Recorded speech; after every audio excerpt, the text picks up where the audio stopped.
Здраво, драги пријатели!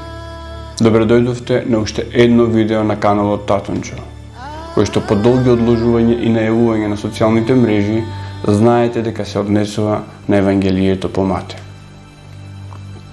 Постојат различни начини да се започне раскажувањето на собитијата за Исус. Во светло на неодамнешните великденски празнувања, би сакал да ви ја доближам мојата визија за овој лик. Ова визија веројатно на многумина нема да им се допадне. И тоа е сосем во ред. На крајот на краиштата секоја интерпретација е лична. А доколку сакаме да задржиме одредена автентичност, тоа значи придржување до текстовите на 4 канонски евангелија. За себе знам дека порасна во религиозно семејство. Дури и во периодот на умирачкиот комунизам во 80-тите години на минатиот век. Ходењето по цркви и манастири и практикувањето на сите религиозни, но и суеверни обреди беше нешто со кое порасна. Во тоа време, а и подоцна, Великден беше празникот во кој се сублимираше сета православна раизон детер. Различно од западниот свет каде Божи е главниот празник. Паметам тогаш и уште повеќе подоцна со првите слободни години на плурализмот. Одењето навечер во црква, сабота кон недела на Великден, беше свечен чин. Гужвите во црква беа големи, а по улиците бројни луѓе носеа пламени свеќи во религиозен занос. Во моето семејство се пренесува и приказните за разни оносветски накази, кои хараат во оваа ноќ кога духовниот и материјалниот свет се мешаат. Потоа поминаа години. Детето стана младич, младичот стана маж. Исус од Назарет е се уште најпопуларниот филм на оваа тема во режија на маестро Франко Зефирели. Овој филм надоврзан на зборовите на свештениците проповедници е се уште главната представа за тоа како се имаат одвивано работите поврзани со животот на ликот кој сите го знаеме како Исус Христос. Пред се од грчкиот превод на арамејското Јешуа Мешијах. Додека 4 евангелија како да се избегнуваат како непријатни сведоци. Живејќи во свет кој е доминиран од авраамските религии, во текот на годината редовно се среќаваме со празнување на одредени настани што се случиле во далечното минато, а и ден денешен се детерминирачки за религиозните практики на одредена религија. Преку евоцирањето на тие настани во форма на обредни симулакруми, ги имаме воспоставено празнувањата кои одржуваат поедината религија жива. Паралелно со ова живееме во супертехнолошки свет, каде се е сведено на форми на инстантно доживување. Така што ако одредена приказна е раскажана во форма или на книга или на филм, огромното мнозинство го претпочита филмот наместо книгата. Особено ако книгата има стотици страници на тежок текст. Во случајот на религиите ова како да е олеснителна околност, зашто филмовите обично се прават да ја оправдаат религиозната догма, наспроти доследното држење на текстот на кој се базирани. Разликите што постојат меѓу воспоставеното догматско учење на црквата и самите текстови кои интегрално раскажуваат сосема друга приказна. Филмовите одат чекор потаму, при што оригиналниот текст го користат само како лајт мотив, додека содржината е слободна интерпретација на сценаристите, односно режисерите. Секако и ова моје видео е интерпретација на текстот. Она што јас се обидувам е да се држам што е можно повеќе до напишаното во текстот на македонски јазик, давајќи компаративни укажувања на огромното одстапување на одредени пасуси во однос на оригиналниот текст. Во ова и во видеата што ќе следат ќе ги обработиме 4 канонски евангелија, а понатаму, ако има интерес, ќе прошириме сликата и со апокривните текстови. Кога читате Палимпсест, оно што е најчитливо е последниот текст, оној со најсвежо мастило, кој и физички е најгоре, со што ги покрива текстовите што се постари, побледи и бришани. Евангелието по Матеј по мое видување е стилски палимпсест, во кој се вметнати, или подобро кажано, испреплетени неколку идеолошки нарации на фонот на оно што е животот на Исус Христос. Јазикот на кој е пишуван целиот Нов Завет е грчки, јазик кој бил меѓународен книжевен јазик во источниот дел на империјата, што укажува дека авторите морале да поседуваат голема писменост за стандардите на тоа време. Традицијата, ова прво евангелие го припишува на апостолот Матеј. Освен ова, немаме никакво друго укажување на авторството, најмалку во самиот текст. Анализирајќи го текстот на евангелието по Матеј, јас успевам да препознавам 5 нивоа на текстот. Заради нивното препознавање во понатамошната анализа, јас ги нареков со следниве имиња: месијански, еврејски, римски, есенистички и уфолошки. Ако почнеме со еврејскиот, мораме да се повикаме на историскиот контекст. Овој контекст ни е даден и преку шемата што ја наоѓаме на последната страна на македонското издание на Библијата. Римската провинција Палестина била управувана од вазални управители кои биле послушници на Рим. Пример, во време на раѓањето на Исус, Ирод Антипа бил управител на Галилеја, односно во северните краишта, додека Архелај бил во Јудеја на југ. Овие владетели ни најмалку не биле заинтересирани за појава на нов крал на евреите, особено не некој што е од кралската лоза на кралот Давид. А токму преку оваа врска на Исус со кралот Давид се започнува евангелието и токму ова тврдење е јасно препознатливо како месијанистичкиот слој на текстот. Претенденти да бидат месии, востаници, односно воено-политички ослободители на еврејскиот народ биле многумина. Веројатно и самиот Варава е еден ривалски лик во оваа борба. Додека Исус е во низата на месии кои веројатно се од есенистичката школа, на која многу веројатно бил член и самиот Јован Крстител. Во догмата на сите христијански цркви се вели дека Исус е Божји син роден од девица по име Марија, при што Јосиф дрводелецот овде има улога на некој кој ќе ги извршува земните обврски за чување и одгледување на, како што се вели на македонски, богомладенецот Исус.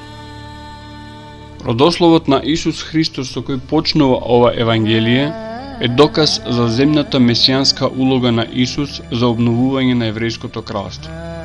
Овој родослов почнува од Авраам преку Јаков Израел, односно неговиот син Јуда, кој е родоначалник на едно од 12 израелски племиња.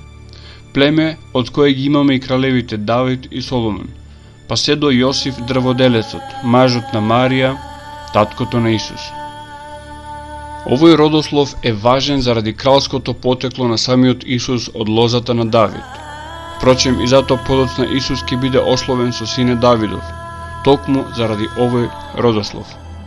За ова сведочат глава 1 стих 1, глава 9 стих 27, глава 12 стих 23, глава 15 стих 22, глава 20 стих 30 и 31, глава 21 стих 9 и 15. Дали Исус е човек или отелотворен Бог е доволно објаснето првин во овој родослов, кој само преку татковството на Јосиф добива смисла, и преку синтагмата синот човечки, која за себе Исус ја употребува дури 32 пати, наспроти синтагмата синот Божје, која му упатена на Исус во прашална форма, на која тој никогаш не дава потврден одговор. Секако во контекст на ова мораме да се запрашаме отворено во двата случаи. Дали човекот во синот човечки е Јосиф, односно дали Богот во синот Божји е Јахве. Ова го велам заради разликата во јазикот на кој ни се достапни текстовите на двата завети, односно еврејскиот за Стариот и грчкиот за Новиот Завет, каде Бог, односно Θεός, е нејасно дали се однесува на Елохим, на Ел, на Елион или на Јахве, што секако според старозаветниот текст не е една иста личност. Иако ова се уште не е доволно за неголемите скептици, упатувам да се погледнат следните стихови. Матеј глава 12 стихови 46 и 47, каде јасно се кажува дека мајка му и браќата негови сакаат да зборуваат со него. Иако фактот дека за своји браќа и мајка Исус во овој миг ги смета само апостолите, сепак авторот на текстот во наредната глава јасно кажува во стиховите 55 и 56 кои буквално цитирани гласат вака. Нели овој син на драводелецот? Мајка му нели се вика Марија? И браќата негови Јаков и Јосија, Симон и Јуда? И сестрите негови нели се сите меѓу нас? Нормално, овој текст е пишуван во духот на надоаѓачкото патриархално општество, каде на жените воопшто не им било придавано значење, најмалку да се споменат нивните имиња. Ова игнорирање на жените или нивното подчинето присуство во однос на мажите е особено нагласено во два случаи кои се сметаат за врвно чудо, а тоа е нахранувањето на 5000, а подоцна 4000 луѓе. Описот во глава 14 стих 21 е буквално следниот. А оние што јадеа беа околу 5000 души, освен жените и децата. Исто глава 15 стих 38, а оние што јадеа беа 4000 души, освен жените и децата. Сепак и покрај необрнувањето внимание и важност кон жените, сепак фактот дека покрај четворицата именувани браќа, Исус имал и сестри. Известно е дека сите тие биле деца на Јосиф и Марија, меѓу кои Исус бил првороден, како што кажува и самиот текст на Евангелието. Римскиот дел доминира. Тоа е слојот каде борбата на еврејскиот народ од немирниот прв век е маскира во апстрактна мисија за духовен спас на целото човештво. Ова е неточно, зашто крајот на родословот е проследен со зборовите, зашто он ќе го спаси народот свој од неговите гревови, каде народот негов е секако родот Авраамов и родот Давидов. Веројатно на никејските едитори им се има протното целото 10 поглавје, каде е очигледно дека Исус и апостолите се во некаков заговор кој никако не смее да биде откриен пред незнабожците, односно нееврејското население. Значи ексклузивно треба да се проповеда низ синагогите. И ако и ова не е доволно убедително, стихот 34 од истата 10 глава доволно луцидно кажува: Немојте да мислите дека дојдов да донесам мир на земјата. Не дојдов да донесам мир, туку меч. Секако земјата е Јудеја, дека мечот е побуна против римската власт. Сепак, избликот на римското едитирање го наоѓаме во глава 22, стихови од 19 до 22, каде читаме: Покажете ми една даночна пара. Тие му донесоа 1 динарий. Им рече: чиј овој лик и надпис? Тие одговорија: на царот. Тогаш им рече: подајте го царевото на царот, а Божјото на Бога. Гледаме дека даночните пари се она што му припаѓа на царот, додека што му припаѓа на Бога не е дадено во текстот. Во тој контекст ќе ми дозволите јас да се извадам еден свој заклучок кој поаѓа од ова и следи одредена современа логика. На банкнотата од $1 можеме да прочитаме неколку работи. Први надписот In God we trust, односно во Бога веруваме. Потоа дека таа пара е legal tender, што ќе рече со него може да се плати данок. Ако ги поврзаме двете работи со изјавата на Исус, доаѓаме до заклучок дека римскиот слој упатува на покорност кон Богот и крал што се олицетворени во парите за данок. А со оглед дека доларот е светска резервна валута, се однесува на римскиот модел за универзално робство. Есенистички е несомнено делот во кој и покрај политичката мисија има и доза на мистика. Пред се во неговите способности за чудотворно делување на свет кој не е овоземниот. Тоа се огледува во разните истерувања на нечисти духови и лекувања, кои е веројатно да се одлика на изолираната и посветена на испоснички живот секта на есените. Спротивставеноста на храмскиот естаблишмент како на Јован Крстител, така и на Исус ги доведува во корелација со оваа мистериозна група од тоа време. Додека пак УФО делот кој можеби во некој поширок контекст заслужува засебно внимание, е првин во фактот што магови, а не мудрици како што стои во македонскиот превод, следат една звезда на небото по која го наоѓа точното место на неговото раѓање, а потоа и епизодата во пустината од глава 4 каде е носен од духот, што во оригинал се нарекува пнеуматон, односно направа која создава силно струење на воздух. Впрочем, сцената во пустината е една од најезотеричните сцени каде што тој што го води Исус низ целиот процес е духот, или како што стои во оригиналот пнеуматон. Самиот збор укажува дека пнеуматон има секако корелација со еврејскиот збор руах, и во двата случаи значењето има врска со силно струење на воздух. Бидејќи патувањето на Исус во оваа епизода е од една висина до друга, јас провокативно ќе речам дека овој дух многу потсетува на летело со пропелер. На крајот на оваа авантура, која е несомнено иницијацијски тест, Исус ја почнува својата мисија. И на крај епизодата од глава 17, каде има преобразување и разговор со Мојсей и Илија, каде несомнено се гледа сомнителен објект од небото кој создава и звук и чудна светлина која му ги изменува и ликот и облеката на Исус.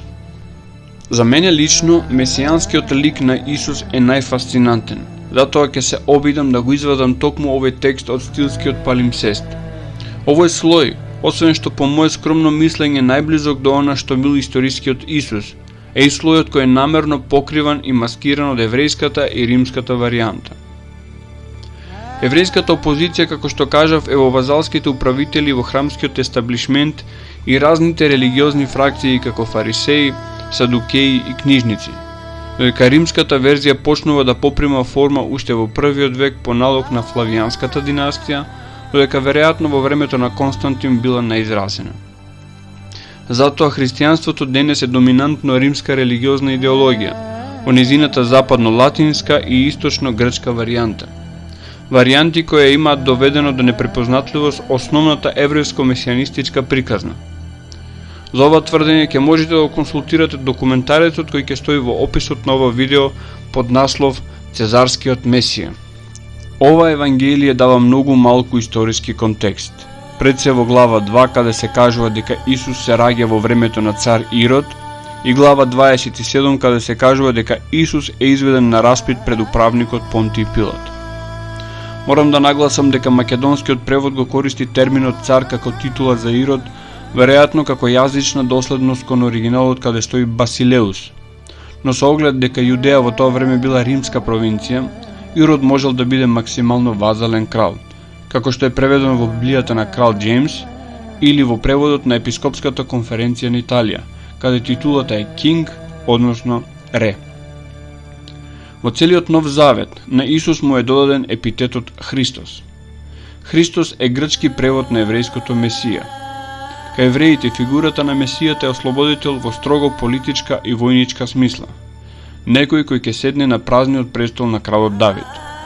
Фигура која се однесува само на припадниците на Израилот, односно наследниците на 12 синови на Јаков. Од друга страна, Христос во христијанството се представува како духовен спасител и тоа на целото човештво. Идеја која тешко наоѓа валидност дури и во текстот на ова прво евангелие. Името Исус Христос е несрекна околност настаната заради јазикот на кој доаѓа до нас ова евангелие. Јазик кој го зборувале Исус и апостолите во тој историски момент бил арамејскиот. Според тоа, иземајќи ги во предвид родословот од првата глава и особено од глава 13 стих 55 и 56, јасно е дека овој лик се викал Јешуа бен Јозеф. Знаејќи дека Јешуа значи спасител, јасно е зошто ја имаме фигурата на ангелот кој му наложува на Јосиф да му го даде токму ова име. Христос е исто така грчки превод на еврејското Месија, така што со сигурно знаеме дека зборуваме за Јешуа бен Јозеф, спасителот на својот народ. Пред да преминам на заклучокот, последен доказ за месијанската, односно политичко-војничката природа на Исус, го гледаме во глава 14 стихови 13, 14 и 15, каде јасно ги упатува учениците на местото на тајната вечера, што би рекле ние кај свој човек. И уште повеќе во 16 глава, каде во стих 7 се договара повторно групирање со учениците во Галилеја. Галилеја, која од целиот текст се гледа дека е логистичка база за целово месијанистичко движење. Во ова евангелие воскресението е само споменато како факт накратко во глава 16, која е сосема кратка, како да не е тоа најважното нешто поврзано со Исус. Симптоматично е што во христијанството на ликот на Марија, мајката на Исус, и се придава неверојатно големо место, додека во овој евангелиски текст е спомената само неколку пати фактографски. Не изговорува ни еден збор и на самата сцена на распетието и воскресението присутни се други две Марии, како во глава 15 стих 40, Марија, чиишто синови се Јаков, Јосија и Саломија, и глава 16 стих 9, каде по воскреснувањето и се јавува првин на Марија Магдалена.